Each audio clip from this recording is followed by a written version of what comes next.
Hello guys, welcome everyone. कैसे हैं आप? आई होप सब अच्छे होंगे। तो फ्रेंड्स, मैं आज इस कपड़े का, ये आप देख रहे हो फैब्रिक, इसकी कुर्ती बनाने जा रही हूँ। और मेरी कुर्ती का साइज रहेगा 40 इंच। तो चेस्ट साइज हमारा 40 इंच है, जिसकी हम कुर्ती बनाएंगे। फैब्रिक आप देख रहे हो कितना प्यारा है।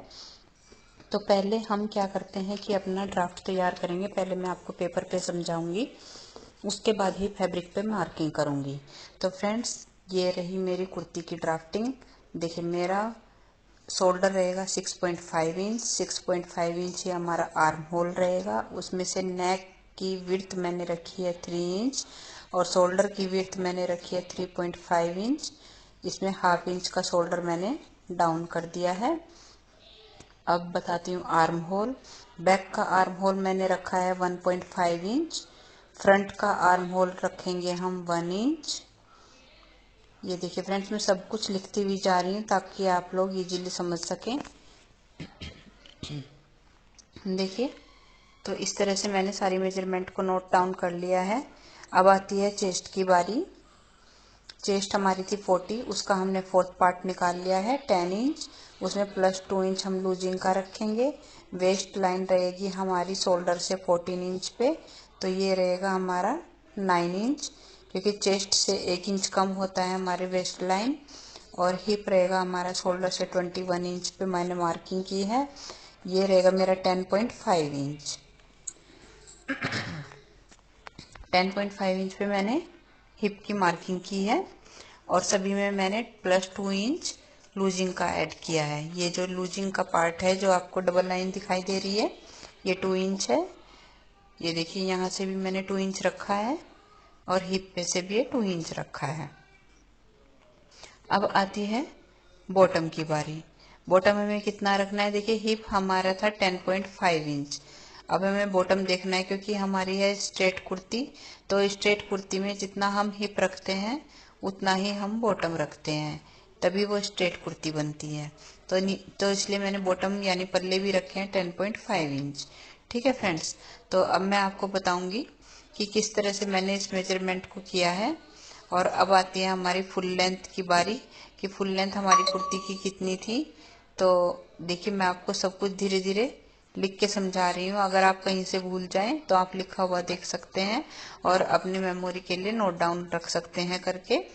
और कभी भी जब भी आपको कुर्ती की मार्किंग करनी है, अगर आपकी कुर्ती 40 साइज में है, तो आप इस मार्किंग को उठा के देख सकते हैं। तो आपको कुछ भी बोलने का प्रॉब्लम नहीं आएगी।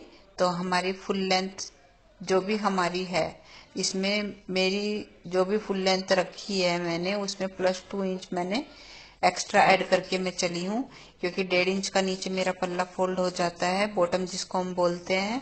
और हाफ इंच जब हम शोल्डर को स्टिच करेंगे आपस में, हाफ इंच मेरा उसमें चला जाता है, तो 2 इंच मुझे एक्स्ट्रा लेके चलना है। तो आप अपनी फुल लेंथ अपने अकॉर्डिंग रख सकते हैं फ्रेंड्स। साइज में यहाँ पे लिख देती हूँ।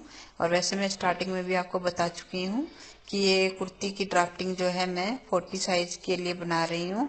जिनका चेस्ट साइज 40 है, ये कुर्ती की ड्राफ्टिंग मार्किंग उन्हीं के लिए है। देख पा रहे हैं फ्रेंड्स, ये है मेरा 40 साइज की कुर्ती की मार्किंग एंड ड्राफ्टिंग। अब मैं इसी चीज को आपको कपड़े पे भी समझाऊंगी कि कपड़े पे हमें किस तरह कहाँ से मेजरमेंट करके रखना है।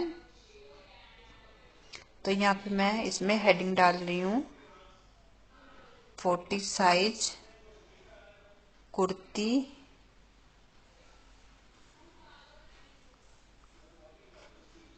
ये मैं डबल इसलिए कर रही हूँ ना, क्योंकि वीडियो में इजीली दिखाई दे। ठीक है, ये 40 साइज कुर्ती ड्राफ्टिंग। तो यहाँ पे साइड में मैं इमेज लगा दूंगी शॉर्ट वीडियो के लिए। लॉन्ग वीडियो में मैं आपको ये देखिए फैब्रिक पे दिखा रही हूँ कि जो चेस्ट मैंने रखी थी वो यहाँ से रखी थी। और देखिए, मैं अपने फैब्रिक पे लिख भी दे रही हूँ कि चेस्ट मैंने कितनी रखी है, वेस्ट कितनी रखी है और हिप कितनी रखा है। ठीक है, तो ये देखिए फ्रेंड्स, इस तरह से मैंने पूरी मेजरमेंट यहाँ से की है। अब मैं इस कपड़े के ऊपर लिख देती हूँ ताकि आपको लिखा हुआ भी आराम से दिखाई दे। देखिए, हिप मेरा था 10.5 इंच।